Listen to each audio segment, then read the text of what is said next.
بسم اللہ الرحمن الرحیم۔ السلام علیکم۔ روزانہ واقعات سننے کے لیے اس چینل کو سبسکرائب کریں۔ حضرت عطا بن ابی رباح رحمۃ اللہ علیہ کا بیان ہے کہ حضرت عبداللہ بن عمر رضی اللہ تعالی عنہ نے دوپہر کے وقت دیکھا کہ ایک بہت ہی خوبصورت سانپ نے 7 چکر میں بیت اللہ شریف کا طواف کیا۔ آپ رضی اللہ تعالی عنہ نے اس سانپ سے فرمایا، اب آپ جب کہ طواف سے فارغ ہو چکے ہیں، یہاں پر آپ کا ٹھہرنا مناسب نہیں ہے، کیونکہ مجھے یہ خطرہ ہے کہ میرے شہر کے نادان لوگ آپ کو کچھ ایسا نہ پہنچا دیں۔ سانپ نے بغور آپ رضی اللہ عنہ کے کلام کو سنا، پھر اپنی دم کے بل کھڑا ہو گیا اور فوراً ہی اٹھ کر آسمان کی طرف چلا گیا۔ اس طرح لوگوں کو معلوم ہو گیا کہ یہ کوئی فرشتہ تھا جو سانپ کی شکل میں طواف کعبہ کے لیے آیا تھا۔ حجاج بن یوسف خلیفہ عبد الملک بن مروان کے دور حکومت میں مکہ مکرمہ کا گورنر بن گیا تھا۔ حضرت عبداللہ بن عمر رضی اللہ تعالی عنہ نے ہمیشہ حق کی آواز بلند فرمائی۔ اسی وجہ سے حجاج بن یوسف آپ رضی اللہ تعالی عنہ کا مخالف تھا، لیکن بظاہر وہ آپ رضی اللہ عنہ کو کچھ نہیں کر سکتا تھا، مگر در پردہ وہ اس کوشش میں تھا کہ کس طرح حضرت عبداللہ بن عمر رضی اللہ عنہ کو ٹھکانے لگا دیا جائے۔ ایک دن حجاج بن یوسف نے خطبہ دیا اور نماز میں تاخیر کر دی۔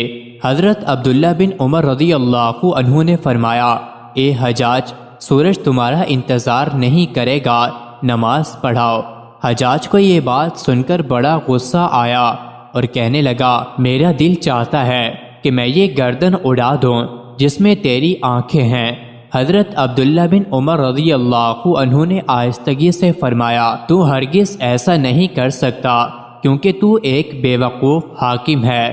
حضرت عبداللہ بن عمر رضی اللہ تعالی عنہ عرفہ اور دیگر مواقف میں ان مقامات کو تلاش کرتے رہتے تھے جہاں حضور نبی کریم صلی اللہ علیہ وسلم وقوف فرمایا کرتے تھے۔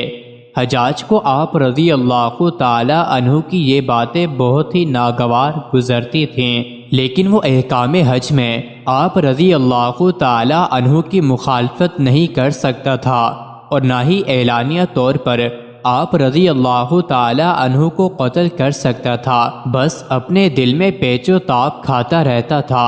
آخر ایک دن اس نے ایک شخص کو اس بات پر تیار کیا کہ وہ اپنے نیزے کی نوک زہر آلود کرے اور عرفات کے دن عام ہجوم میں حضرت عبداللہ بن عمر رضی اللہ عنہ کے پاؤں کو چبو دے۔ چنانچہ جب لوگ عرفات سے مزدلفہ کی طرف جا رہے تھے تو اس شخص نے راستے میں زہر آلود نیزے کی نوک سے حضرت عبداللہ بن عمر رضی اللہ تعالی عنہ کے پاؤں کو زخمی کر دیا۔ اسی زخم سے آپ رضی اللہ تعالی عنہ کی موت ہو گئی۔ یہ واقعہ 63 ہجری میں پیش آیا۔ کہا جاتا ہے کہ اس دوران حجاج بن یوسف حضرت عبداللہ بن عمر رضی اللہ تعالی عنہ کی خبر کے لیے آیا اور کہنے لگا، آپ مجھے اس شخص کا نام بتائیں جس نے آپ رضی اللہ عنہ کو نیزہ مارا ہے، میں اسے قتل کر دوں گا۔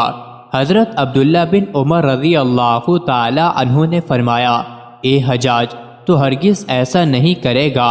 حجاج کہنے لگا، اگر میں ایسا نہ کروں تو اللہ تعالیٰ مجھے قتل کرے۔ حضرت عبداللہ رضی اللہ تعالی عنہ نے فرمایا، اے حجاج، تو نے حرم پاک میں ہتھیار داخل کرنے کا حکم دیا ہے اور تو نے ہی مجھے مارا ہے۔ یہ سن کر حجاج بن یوسف شرمندہ ہو گیا اور کہنے لگا، اے عبداللہ بن عمر رضی اللہ عنہ، ایسا نہ کہیں۔ یہ کہہ کر خاموشی سے چلا گیا، اور پھر اس کے چند دن بعد حضرت عبداللہ بن عمر رضی اللہ تعالی عنہ کا انتقال ہو گیا۔ حجاج بن یوسف نے ہی آپ رضی اللہ تعالی عنہ کی نماز جنازہ پڑھائی۔ مزید ایسی ہی ویڈیوز کے لیے چینل کو ضرور سبسکرائب کریں۔